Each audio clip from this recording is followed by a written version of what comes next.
If you keep up with the latest videography news here on YouTube, then you must know that Sony recently released a new firmware update for the FX3. And two of the biggest updates is that it now has Cine EI and the ability to add monitoring LUTs to this camera. But what if you could also have false color as well?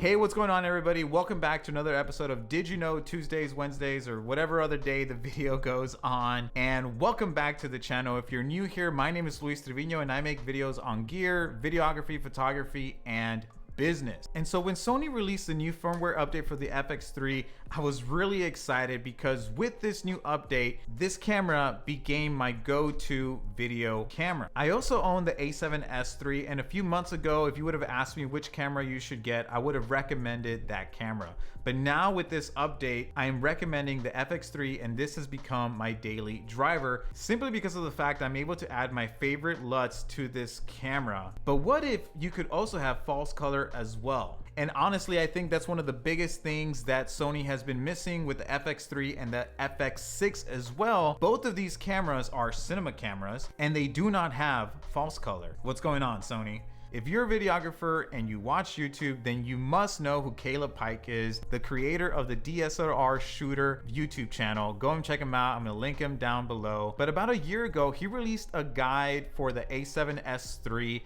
and along with that, a few different LUTs that he created for that camera. Now, one of the complementary LUTs to that camera was a false color LUT that you could add to your monitor as a way to simplify using false color. Now, I myself own an Atmos Ninja 5 monitor and it does have false color, but frankly, it's very difficult to read. And that is why Caleb created this false color LUT, because it was a lot simpler to use. Essentially, if you're underexposed, it turns purple. If you're overexposed, it turns red. And essentially you're trying to go for gray or green so you can get the correct skin tones on the camera. And when I saw that, I thought, oh my gosh, I can upload that LUT to the FX3 and now we can have false color on the FX3 as well. So I went on my computer, I inserted my SD card, loaded the SD, loaded the LUTs, and then brought them into the FX3 to install them here.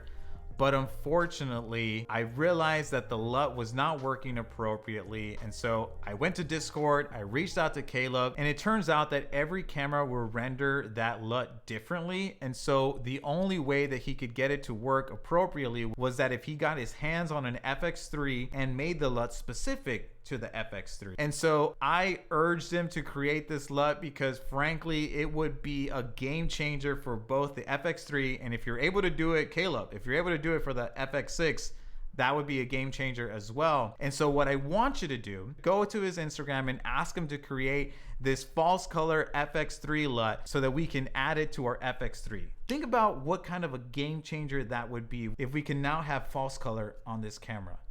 All right, guys, so that's pretty much it for today. Go ahead and check out Caleb and send him a direct message, and hopefully he'll release that LUT soon. Thank you, and if you found this video insightful, go ahead and give me a thumbs up, and I'll see you in the next video. Bye-bye.